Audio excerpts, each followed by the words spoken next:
lead generation, opportunity creation is the hill that we die on over and over and over again.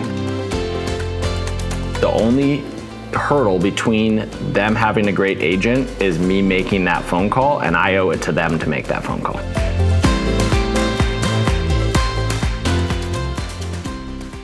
Hi, real estate professionals. My name is Reed Moore, and I'm the host of RMG Agent Podcast, and I'm excited that you came to spend some time with us again today. As always, you can go to our website, rmgagentpodcast.com, to read our blog, to communicate with us directly, as well as to see all of our other episodes.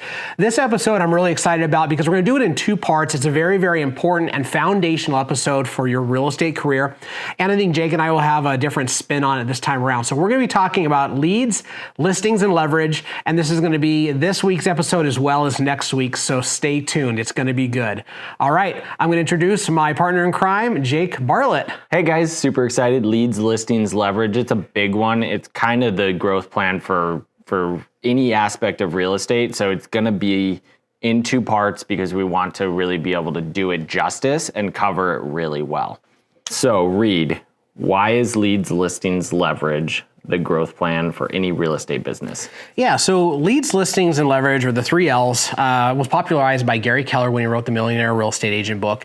And one of the things that we talk about with our organization is leaders think in models. And part of that is sometimes business can become so complex that if we can just simplify it down to a model that we can go back to and follow, then we can more easily find our way. If we get off course, we can reset.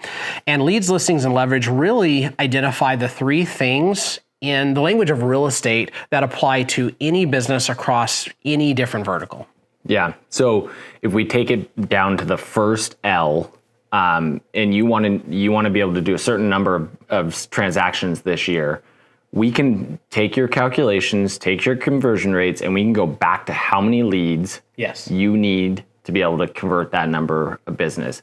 But there's more to it. So what do you think of? Yeah, so when we think about leads, this is the conversation that we always come back to. And then, once people start rolling their eyes because we talk about leads again, now we need to talk about it some more. And then once everybody's almost got it, then we need to talk about it some more. Mm-hmm. And the reason is that in any business, especially a sales business like real estate, there's just nothing else that matters if this one thing is not in a place of abundance.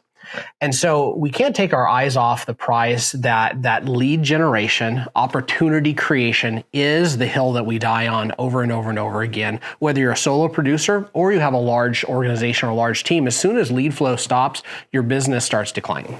Yeah. So when we're talking about leads and lead generation or opportunity creation, the first hurdle that we have to get over is the mindset of the conversation you're about to have. That's right. The first thing that can cause somebody to fail in real estate or fail in a moment in real estate is when they can't keep their mindset correct. And one of the ways that I see myself or other people kind of miss with this is that we forget that the client, the person on the other end of the phone, they have a different life situation, they have different motivations than we do and all the rest. And so if we take and we put on them kind of a mirrored mindset, we might feel like at the moment, like, man, it's almost Christmas. Like, I don't want to buy or sell a house because maybe I don't, but I can't put that on them. And so the very first obstacle that we have to figure out is what is the mindset that we choose to have when it goes to lead generation. And a really simple mindset that I've learned over the years is that they are happy and they need my help and they want to talk to me. Mm-hmm. Right? Just those 3 simple things. Yep. When I pick up the phone, I'm talking to somebody, my expectation is that person's happy, they want to hear from me, and I can help them. Yeah. So for me, the mindset that I used to get around lead generation and making some of those phone calls that maybe I was uncomfortable with was that the person on the other end of that phone, if they're ready to transact in real estate, they owe it to have a great agent to help them. And guess what? I happen to be a great agent. So the only hurdle between them having a great agent is me making that phone call, and I owe it to them to make that phone call. Absolutely. And so whether we feel like it or not, we choose those mindsets. And here's one of the really powerful things is that mindset actually lines up with reality, because what'll happen is you will start to feel like there's a lot of evidence to the contrary. You pick up the phone, you talk to somebody, and they are not happy, and they don't want your help, and they are not excited to talk to you.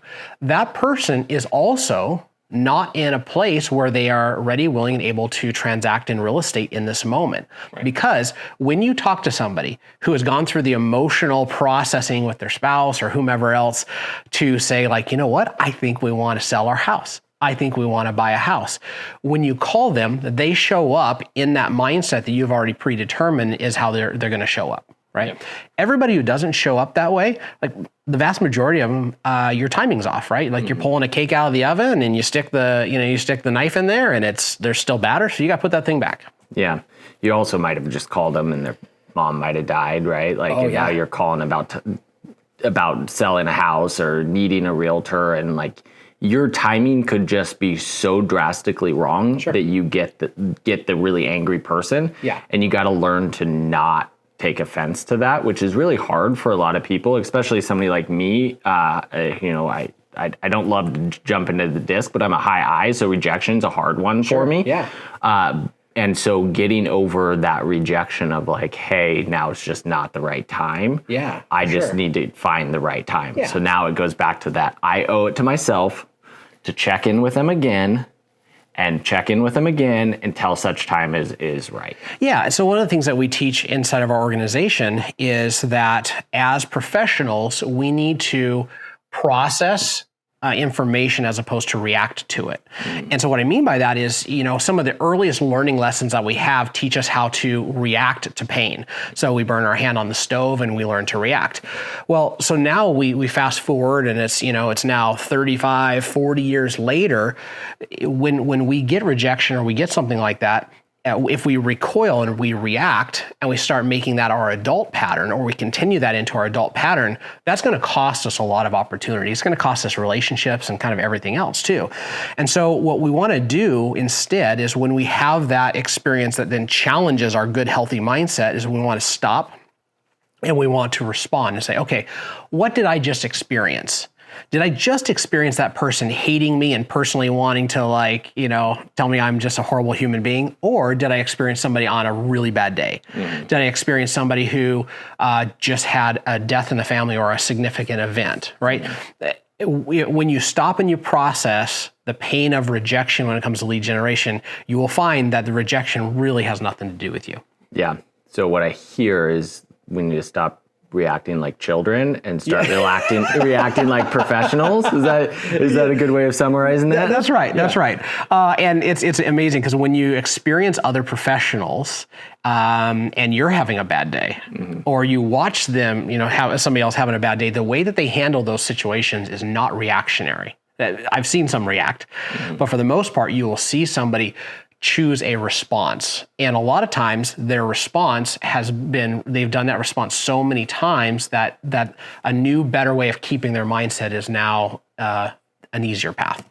Let's talk about quantity of leads. What do we look for? And I think a lot of quantity and the need to be able to meet your goals depends on the type of lead generation you're doing, right? Conversion rates are different depending on the type of lead generation that you do.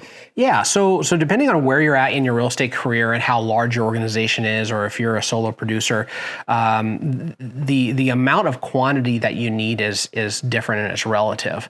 But the reason that we put quantity in here is that there is a fundamental need, especially when the market constricts or gets hard, to find the motivated.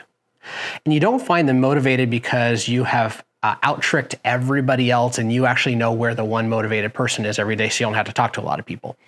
Finding the motivated is all about moving more and more dirt. Right? So we're gold mining and we're looking for gold.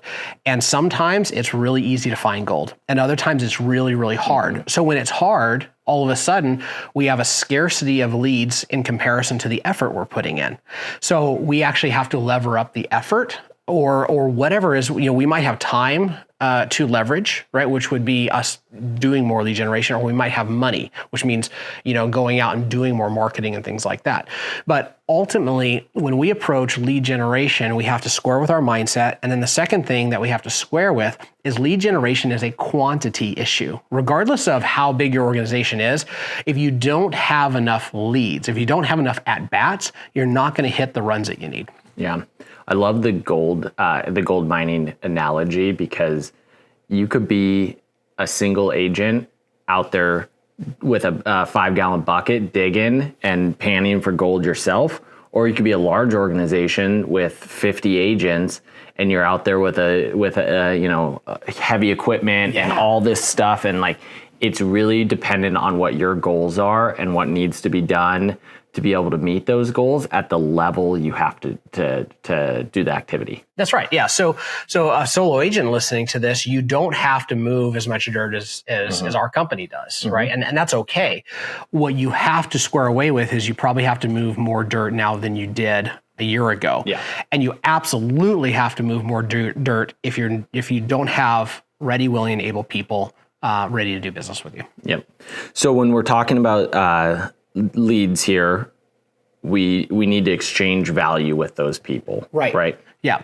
So one of the big places where agents get hung up when it comes to lead generation is that they don't realize that we are always exchanging value with other people. And as a real estate professional, you are in this really unique situation where you should be connected into your community, connected into what's happening in different locations, what's going on with the housing market, of course. But housing is a really unique industry, because a house is not the extent of what we touch. The reason that somebody goes out and they buy a house is that the physical structure hopefully meets their family's needs. But they also buy it in a specific location, right? So why do they do that? Because it's close to parks and restaurants and the airport if they travel for work, and the list goes on and on and on. And so in our industry, we help people put a pin in their entire life. That gives us access to dozens and dozens of other ways to provide value to people. So when we're picking up the phone to talk about real estate, we can talk about the new restaurant, we can talk about their heating system, we can talk about their lawn care, we can talk about, the play that's happening downtown and I have tickets, you want to go? Like, there is just so much, because their house is just this pinpoint in their entire lifestyle that we actually have access to be able to help them, just live better and better and better, right? It's an incredible opportunity to reach out, to talk to somebody, to add value. And of course, they know you're a real estate agent. And so now that's an opportunity to reciprocate in the value exchange. Yeah. So when I think about the lifestyle that we get to help people with their house, it really goes along with our mission of building wealth and wholeness with everyone we serve. Like, when we find the right fit for a house, for a client, in the right area, that's close to work, that's their kids go to the school they want to, they're by the parks, they get to go skiing because that's what they like to do in the winter. Like, wholeness, right? We are selling them wholeness, as well as building wealth, right? What is it? 66 times more net worth for somebody that owns a home versus somebody that doesn't. Like, fulfilling our mission of building wealth and wholeness is really encompassing in that aspect. Yeah. Well, I just think about the house that we bought. Our agent who works on our team, he helped us find it. And Rebecca and I, we went through the process of figuring out what do we really need out of our next house. And for us, it's a base camp. It's somewhere we can launch into adventures from and everything. And we bought a house right on a trail system, on a river, central to everything, right? So we can bike or walk or scoot or, and so our house is just this centerpiece of how our lifestyle is now playing out. So how do we get there? Because we worked with a great professional who said, hey, these are 3 houses that you should take a look at. One of the houses is actually just like it's across the river from us. We can see it from our house, right? So that agent looked and thought about what your needs were, right? And were able to analyze and find you the right situation. Yeah. And if we're using value exchange during our lead generation, when it comes time for us to do our consultation, if it's with somebody we've already had conversation with, we have this idea of what the rhythms of their life are and what's valuable to them. And that just adds to our value. let's move to the next step of this growth plan within real estate, right? We've talked a lot about leads. Yep. Now we're going to talk about listings. Yes. And listings being kind of a pivotal point. And I've heard it said like leads, listing leads, right? Like is the next step. So what do you think of when you think of listings as far as the growth plan? Yeah, so when I think of listings, so listings really show up in three different buckets, right? One is real estate listings, like I come and we agree that I'm going to sell your house for you, right? So then that's great because that's inventory. We also have listing or enlisting buyers to work with us. And so now we're having a conversation where you say, hey, I trust you. You're going to be the person that's going to help me Sherpa this market. Yep. And then for larger organizations, we have talent listings, right? Like we decided to get into business together. And what I think, when I think about listings, the first thing that I think about is I think about the conversations of the moment, right? So in any market, at any time, there are more and less effective things to talk about. Yep. And what I ultimately need to be able to do is, first and foremost, is if I'm having a conversation with you as a lead, I need to be able to have a conversation that's relevant due to your situation, but also due to the market dynamics that cause you to realize, wait a second, this person knows what they're talking about, and they're talking about something that I care about in a way that they're going to be able to help me move forward. And so the first thing is that in real estate is so dynamic that if you get stuck with, I've learned my skill set, well, you're going to be in a rough spot. Yeah. So when we're talking about these conversations, something that you need to be actively doing is plugging into groups of people. Like we fortunately have a large organization that we're able to hear this day to day and have a real good pulse because we have a lot of agents giving us data, right? If you're not on a large organization, plugging into groups of people that are having these masterminding with agents so that you can start to feel what's happening in real time and adjust your conversations so that you can maximize, the times you get in front of people. I think that's great. So if somebody's going to be really great at staying on top of the market of the moment, they're not going to be a lone ranger. They're not going to be isolated. They're going to have a coach. They're going to have a mastermind group. They're going to be in the conversation with other agents.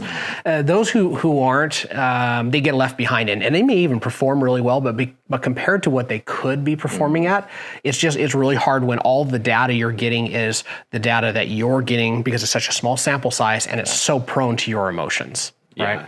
Yeah, it's I can look back on times in my career where the who that I had around me, the people that I had around me affected my skill level so much just because we would get together and, I'll say this is like we would get together and have whiskey on a Thursday because somebody had a terrible transaction. And then for the next 2 hours, the whiskey to cope turned into like this mastermind that was just pure gold that affected the next 3-6 months of my career. Oh yeah. Right. Well, and it's amazing because you sit down, you're there with 4 or 5 people and, 2 or 3 have kind of like, they're letting their mindset go and the market's kicking their butt. And all of a sudden somebody just says, hey, like, are we really talking about this? Like, what are we going to do? And everybody snaps out of it and realizes, wait a second, like, no, let's figure out where we're going to go, what we're going to do. So the market of the moment, yeah. Knowing how to ask for business is a really big portion of the listing. So what do you approach this with?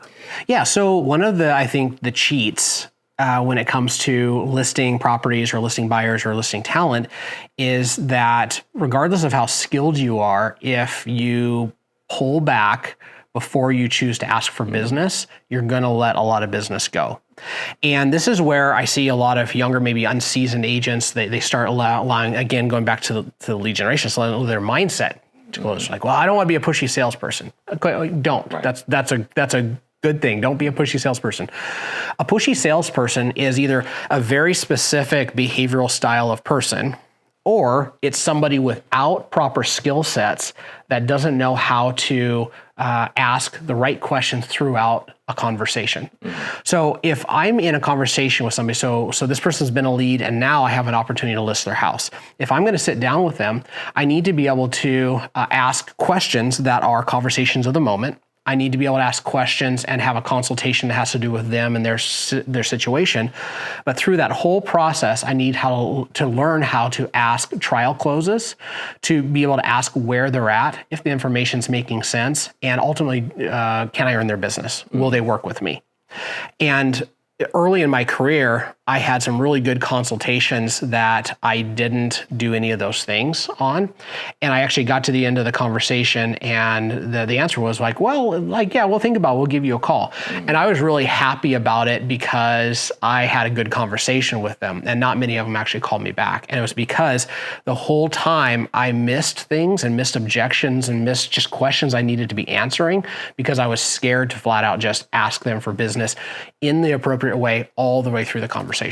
Yeah, I hear of people. Here's my thoughts on this. Like, if you go to a CM or to a listing presentation, and at the end of it, you don't ask for business, first off, you failed. Yeah.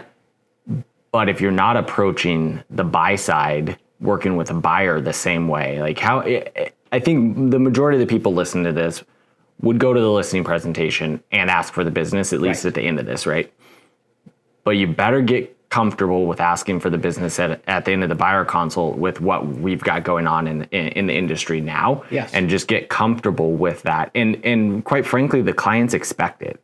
Yeah, that's right. Like, when's the last time that you decided to take an hour out of your day to go meet with a random person about something you don't care about? Right. People don't do that, right? If somebody calls you and says, hey, I really want to talk to you about, land in Yakima up in the mountains, right? Mm-hmm. So for you, that might be like, hey, tell me more because you hunt over there. For me, I'm like, I don't have any connections over there. Like, no, I'm not going to take a few minutes. Like, it doesn't really matter what area of your life it is. If somebody wants to talk to you about that and take your time, you're typically only sitting down if you do already have an interest. So as a real estate professional, you are selling one of the most expensive things that anybody ever buys, which means it is so highly unlikely that you are going to talk somebody into something. The only reason they're meeting with you is that they want to move forward and do business. It's yours to lose. Mm-hmm. Yeah, and this goes to showing houses as well, right? Mm-hmm. Early in your career, you walk through houses, you show them to the clients, they have questions, you answer them, and then you end up showing tons of homes before they write the offer. Later into your career, you learn to ask if this is the house that they want to write up, because as the expert, they're leaning on you a lot of times to know that they need to write this house up. Yeah. Your job is to help them move through their emotions and stay in clarity, right? A real estate agent who does a great job is a leader, and they are leading their clients, not to where the agent wants the clients to go, but you've already done a consultation and you've sat down with them and you've done a needs analysis, and now they're saying, you're our guy, you're our gal, because we believe that you will help us achieve our goal. That's it. That's why you're meeting with them. So at the end of that consultation, they're going to sign with you because you're the guy, you're the gal to do that, right?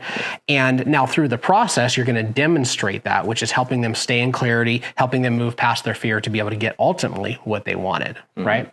So that's what we do when it comes to listings, right? Of any type is I'm going to master the conversations of the moment. I'm going to make sure I know those. I'm going to make sure I know how to ask for business. And the third thing is I'm going to do that early and often.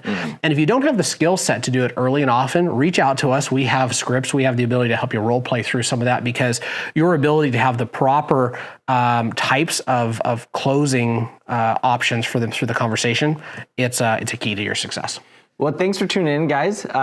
This was, as always, awesome. This was a great episode, and stay tuned for part 2 next week, where we complete the real estate triangle.